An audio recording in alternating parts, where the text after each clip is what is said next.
दोस्तों पीएम किसान सम्मान निधि योजना की 19वीं इंस्टॉलमेंट का पैसा आपको भी नहीं मिला है। 19वीं इंस्टॉलमेंट से आप वंचित किसान हो गए हैं। तो दोस्तों आप भी अपना बेनिफिशियरी स्टेटस को चेक कर लें कि हमारा बेनिफिशियरी स्टेटस में हमारा आधार कार्ड रेटिंग यस आ रहा है या नो आ रहा है। यदि दोस्तों आपके खाते में डीबीडी नो होगा तो आपको पीएम किसान सम्मान निधि योजना का पैसा नहीं मिलेगा। यहाँ पे काफ़ी किसान भाई ऐसे भी होते हैं जिनके खाते में डीबीडी इनेबल नहीं है, डीबीडी चालू नहीं है, एनपीसीआई से खाता लिंक नहीं है, तो उन किसान भाई का यहाँ पे पेमेंट उनके खाते में नहीं पहुँचा है। फिलहाल उनका जो पेमेंट है गवर्नमेंट से डल गया है और उनके खाते में नहीं पहुंचा है डीबीडी की वजह से। अब दोस्तों आज की वीडियो में जानेंगे डीबीडी होता क्या है, डीबीडी को हम यस कैसे करेंगे, आधार कार्ड रेटिंग को यस कैसे करेंगे और जो भी इंस्टॉलमेंट का पैसा हमारा बाकी होता है, इंस्टॉलमेंट रुक जाती हैं डीबीडी की वजह से या आधार कार्ड रेटिंग की वजह से, वो हमें कैसे प्राप्त होंगी। तो उसके लिए दोस्तों आपको अपना स्टेटस को लॉगिन कर लेना है। मैंने एक किसान भाई को यहाँ से स्टेटस को लॉगिन कर लिया है। दोस्तों जैसा कि मैंने यहाँ से एक किसान भाई का स्टेटस को लॉगिन करा है। यदि आपको नहीं पता है स्टेटस कैसे लॉगिन करते हैं तो उसके लिए आपको पीएम किसान पोर्टल पे आने के बाद में आपको यहाँ पे एक कॉलम नज़र आता है, नाउ यार स्टेटस आता है, इसे ओके करेंगे और यहाँ पे अपना रजिस्ट्रेशन नंबर को फिल कर देंगे। रजिस्ट्रेशन नंबर नहीं पता किससे निकलता तो आप यहाँ से इसके जरिए भी अपना रजिस्ट्रेशन नंबर निकाल के अपना स्टेटस को चेक कर सकते हैं। सिंपली दोस्तों जैसा कि आप देख सकते हैं इन किसान भाई का जो एलिजिबिलिटी है यहाँ पे एक समस्या आ रही है, जैसा कि इनका लैंड शेडिंग यहाँ पे यस आ रहा है, ई-केवाईसी यस आ रहा है, इनका ओनली यहाँ पे आधार कार्ड रेटिंग नो आ रहा है और इनका एफटीयू नो आ रहा है और इनका आधार बैंक अकाउंट नॉट सीट आ रहा है। तो इन किसान भाई का यहाँ पे 3 मिस्टेक हैं, उस वजह से इन किसान भाई को यहाँ पे पीएम किसान सम्मान निधि योजना का पैसा अभी तक 2023 में अप्रूवल फॉर्म हो गया है, उसके बाद भी इन किसान भाई को अभी तक एक भी इंस्टॉलमेंट का पैसा नहीं मिला है।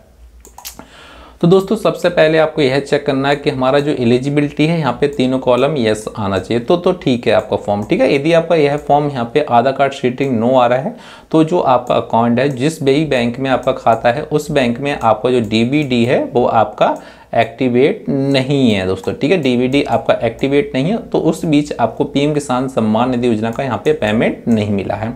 अब दोस्तों डीबीडी होता क्या है, जैसा कि आपका जो एक अकाउंट है उसमें आपका खाता है और उस खाते से आप लेन देन कर रहे हैं, फिर भी आपका जो आधार कार्ड है उसमें अटैच है।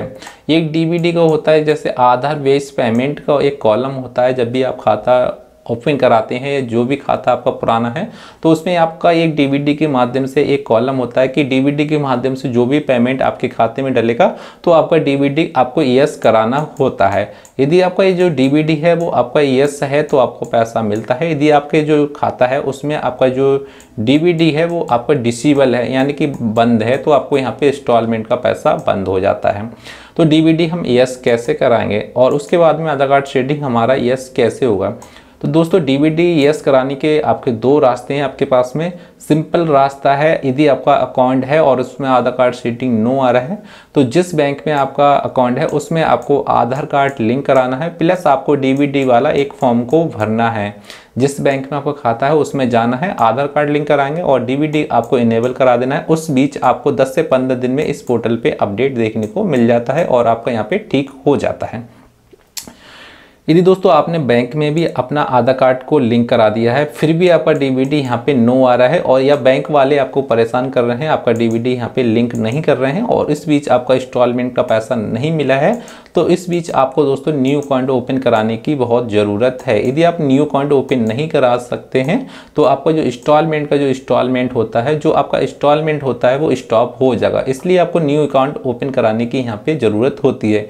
अब दोस्तों न्यू अकाउंट ओपन हम किस बैंक में कराएं, यह सबसे बड़ी यहाँ पे प्रॉब्लम आती है, क्योंकि दोस्तों डीबीडी का यहाँ पे मसला आ रहा है। तो डीबीडी भी यस होना चाहिए, जब भी हमारा खाता एक्टिवेट होता है, जब भी हमें पेमेंट यहाँ पे मिलता है। तो दोस्तों हमारा जो बेस्ट जो बैंक है वो पोस्ट ऑफिस का है, इंडिया पोस्ट पेमेंट बैंक है, इससे बढ़िया कोई बैंक नहीं है डीबीडी के मामले में दोस्तों, ठीक है। इसमें दोस्तों जो भी गवर्नमेंट का इंस्टॉलमेंट होता है या पीएम किसान होता है या गैस का होता है, जो भी गवर्नमेंट का योजना का पैसा होता है, post office India post payment bank में बहुत जल्दी आ जाता है। तो इस बैंक में जब भी आप अपना अकाउंट ओपन कराएंगे तो आपका जो अकाउंट होता है वो डीबीडी के माध्यम से आपका ओपन होता है। यदि आपका अकाउंट डीबीडी के माध्यम से ओपन नहीं हो रहा है तो आपको अकाउंट जब भी ओपन कराने जाएं पोस्ट ऑफिस में तो उनसे बोल सकते हैं कि हमें पीएम किसान वाला एक अकाउंट चाहिए, डीबीडी वाला। यहाँ से लॉगिन करेंगे, डीबीडी को एक्टिवेट करेंगे, तभी हमें पीएम किसान सम्मान निधि का लाभ मिलेगा। तो वो आपका खाता डीबीडी से लिंक कर देंगे, डीबीडी के माध्यम से आपका अकाउंट ओपन कर देंगे। तो तो आपको यहाँ पे 1 हफ्ते के अंदर या आपको 10 से 12 दिन में आपको अपडेट देखने को मिल जाता है। उसके बाद में आपका यहाँ पे आधार कार्ड सेटिंग यस हो जाएगा, उसके बाद में आपका यहाँ पे FTS आ जाएगा, उसके बाद में आपको यहाँ पे आधार जो बैंक अकाउंट नॉट शीट लिख के आ रहा है, इसके बाद में आपको यहाँ पे ब्लैंक आ जाएगा, डॉट डॉट बन के आ जाएगा। और जो भी दोस्तों आपका इंस्टॉलमेंट होता है, जैसा कि इन किसान भाई को यहाँ पे 2023 से इंस्टॉलमेंट नहीं मिला है, 23 से नहीं मिला, तो इन किसान भाई को करीब यहाँ पे लगभग दोस्तों आपको यहाँ पे 7 इंस्टॉलमेंट का पैसा मिलेगा। यानी कि इन किसान भाई को लगभग यहाँ पे 14,000 रुपये एक ही इंस्टॉलमेंट एक ही साथ में इन किसान भाई को यहाँ पे मिल जाते हैं, जब दोस्तों यह किसान भाई अपना DBD को एक्टिवेट कर। इसी प्रकार दोस्तों अपने खाते में DBD एक्टिवेट करा सकते हैं, खाता न्यू खुलवा सकते हैं, उसके जरिए भी आपका एक्टिवेट हो जाता है। और जिस बैंक में आपका अकाउंट है उसमें भी आप आधार कार्ड लिंक करा देंगे और DBD वाला एक फॉर्म जमा कर देंगे बैंक में जाके, तो आपका भी यहाँ पे DBD यस हो जाता है और उसके बाद में इंस्टॉलमेंट का पैसा आपको मिल जाता है। दोस्तों यदि आपको हमारी जानकारी दी गई समझ में आई तो प्लीज़ चैनल को सब्सक्राइब जरूर कर लेना और बेल आइकन को प्रेस कर